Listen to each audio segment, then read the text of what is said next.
grinds a little bit.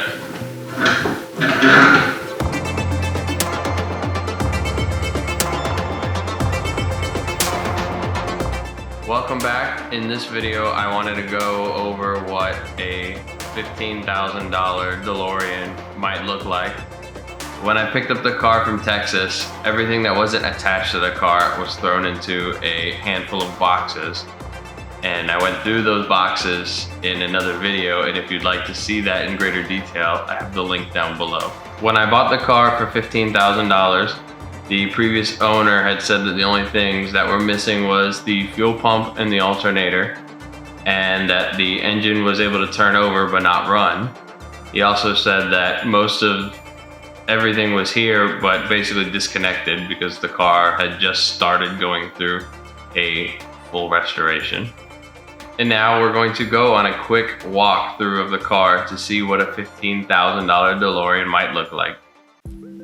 So I'm going to start at the front of my $15,000 DeLorean under this frunk hood thing because the engine is in the back.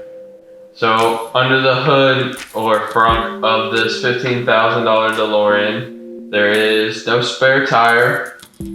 There is not really much of a carpet in here, but you can see the gas tank and where the fuel pump would be. And then the fuel filler is here. So every time you want to get gas, when you pull up to the gas station, on these later models, you have to open the hood.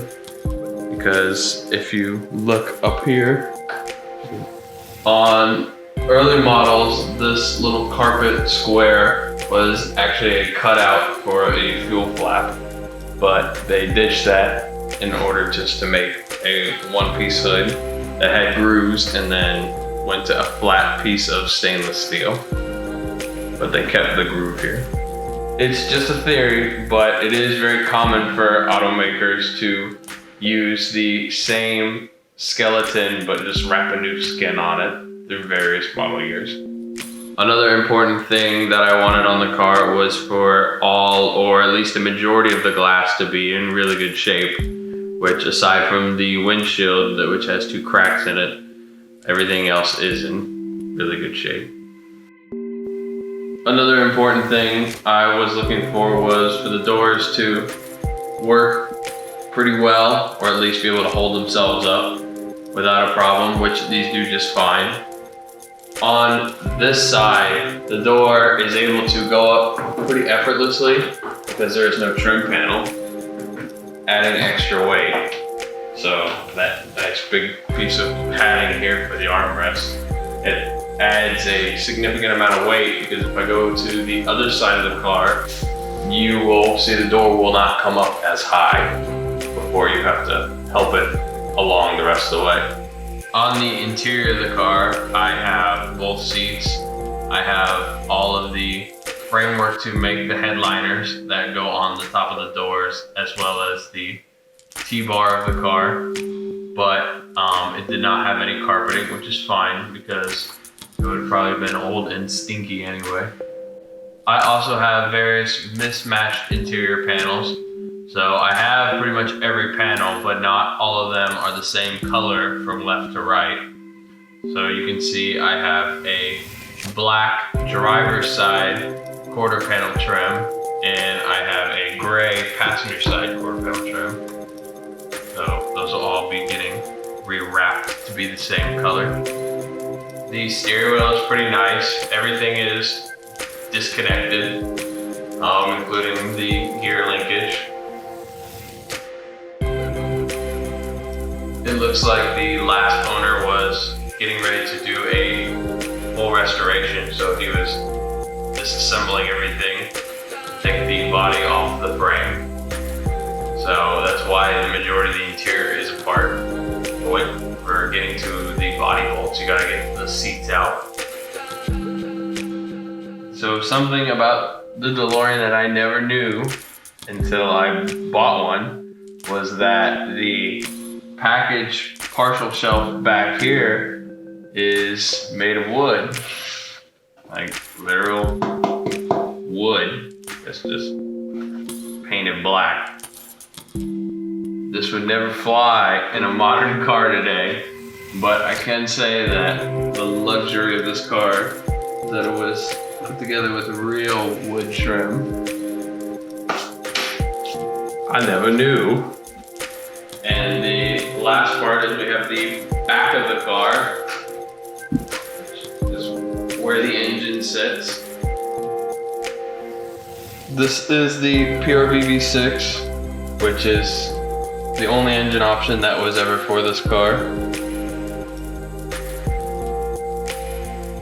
In this model, came with this hose loosely attached.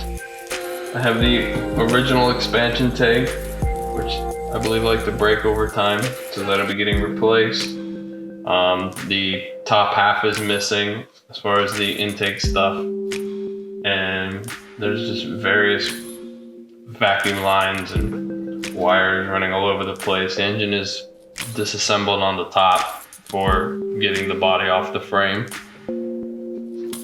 So I have the engine cover, but it's set aside because it was just zip tied to the car.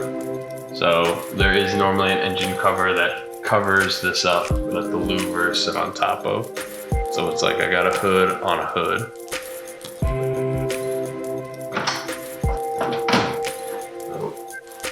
It looks like at some point of this car's life, I believe it was red, and it was stripped back down and regraded. Because if you look throughout the car, you can find these various little Easter eggs of red overspray. From the front bumper to the back bumper, all in here, and what is, I guess, essentially the door jambs. Just kind of all over the place. On these little pieces, you can kind of see red poking through here and there, or tape. And there's a little bit of red here. So just in the tight cracks and crevices of the car, you'll find a little bit of red paint. So I'm sure at one point this car was red. It's not too uncommon. There are plenty of painted DeLoreans out there. Not everybody wanted it to be stainless steel. Some people wanted them blue. I've seen them blue, yellow, black, red with metallic in it. But this one, now that it is stainless steel, will be staying that way. That was a quick walkthrough of what a $15,000 DeLorean could look like. If you are excited to see how this build is going to go, because there is plenty of work to be done, make sure you subscribe to my channel and like this video, vice versa.